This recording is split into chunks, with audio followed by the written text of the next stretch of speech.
They're at the Red Sea. Pharaoh's army is behind them. Mountains on both sides. They start complaining. Because they forgot what God had already done. In his delivering process, he had plagues that he went through to show and prove to them who he was. He had the plague of frogs, flies, locusts, the firstborn of each Egyptian son was to be killed. And Pharaoh told him, get out of here. That was all he could stand, and God softened his heart to let him go.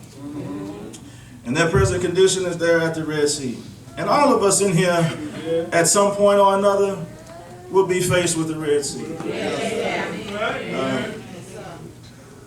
Your Red Sea may be a loss of a job. It may be a loss of a marriage. Something that you've lost that was valuable to you. But in that present state, don't let it allow you to forget what God has already done and what he's already promised.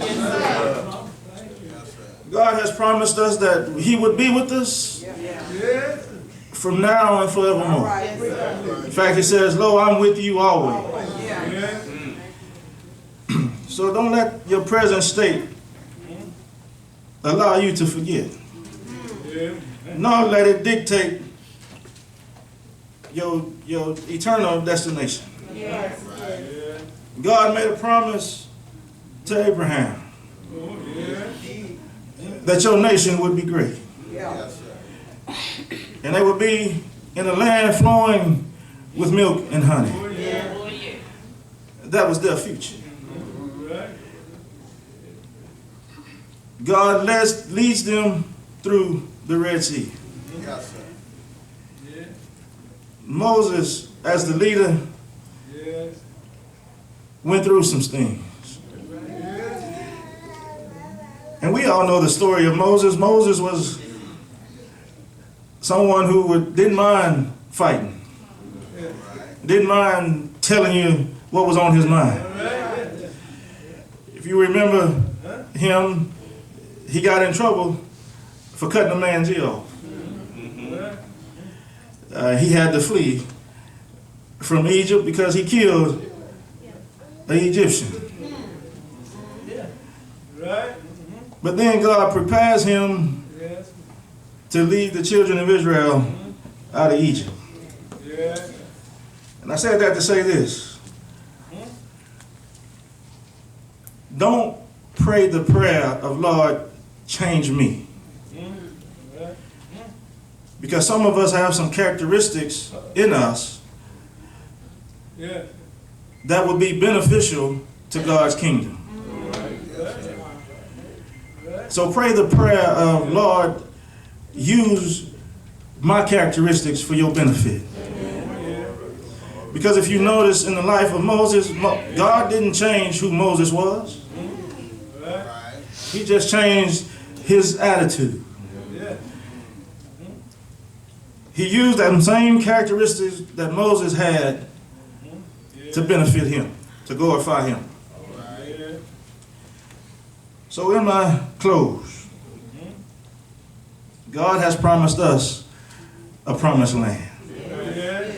Just like he did the children of Israel. And it's flowing with milk and honey. But there's some things that we have to do to get there. And that's obey and trust him. See, God doesn't give us anything just because of. He gives it to us in spite of. Everything that we have is not because we've been so good. It's not because we was deserving of it. It's his grace and his mercy. It's because he loved us so. He's promised us that if we obey and trust him, that there's a place prepared for all of us. John 3:16 says, "For God so loved the world, that whosoever believeth in him shall not perish but have everlasting life." And in order for you to have that everlasting life, we must keep our hands in God's hands and look to him for our guidance. I told you that it was only a 2-week journey from Egypt to the promised land in Canaan. But because of the disobedience, it took them 40 years to get there. Don't let it take 40 years to give you something God has for you. Some of us don't have 40 years left here. And it would be a shame to die and miss out on something that God has for us because of our disobedience. Israel, they made it to Canaan. They made it to the promised land. But when they got there, they forgot again who got them there. They had everything they needed. Everything that God promised them was right there. Yet they still was dissatisfied. They went to mumbling, grumbling again. Started complaining. And because of that, they missed out. They missed out on a whole lot of things. And before I take my seat, I want to leave you with this. There was a story that goes, there was this guy, he died and went to heaven. And when he got to heaven, one of the angels was walking him to where he was going to spend the rest of his eternity. And as they was going to this place of his eternity, they passed up a whole lot of boxes. And it had different people's name on it.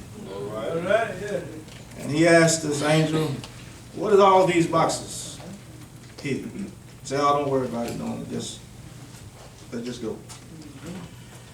So they keep walking and they get to another group of boxes, whole bunch of boxes there. But they have this guy's name on it. And so he asked the angel, "Now hold on, these boxes have my name on it. What is all these boxes?"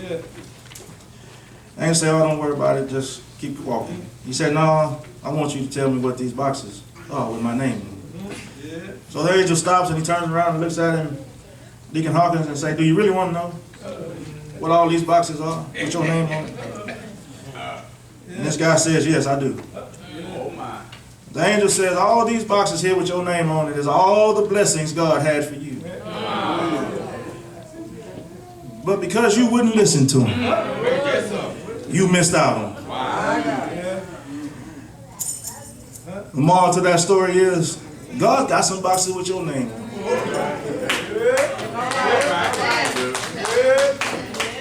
There's some blessings in those boxes that you still are able to get. And there's some in those boxes that you can't get. But the ones that he has with your name on that's still available to you, please, I beg of you, to trust, obey, and listen so you can receive them. God bless you. God keep you.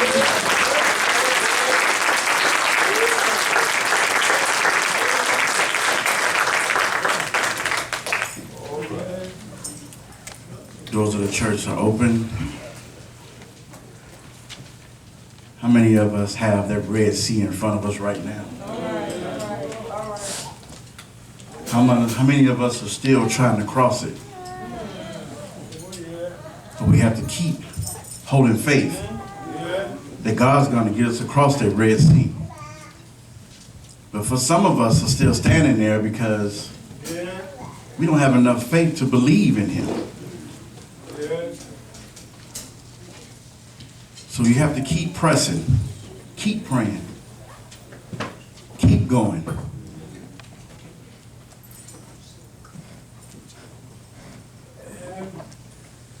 For the fact that you have to leave your Red Sea up here when you come up here. If you have a Red Sea in front of you, leave it here.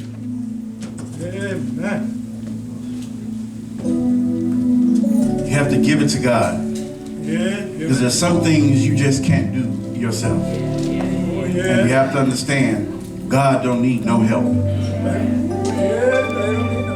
He don't need your help.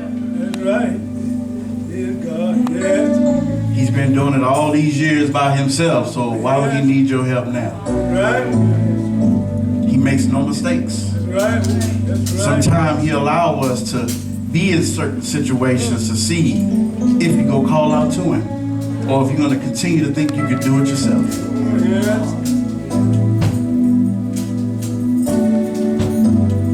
But God will pull you through it, no matter what situation you're in. I'm going through a situation now, but I'm going to keep pressing. Keep praying. No matter how hard it may look with the physical eye. But we have to walk by what? Faith and not by sight. So we got to keep pressing. Keep going. Don't stop.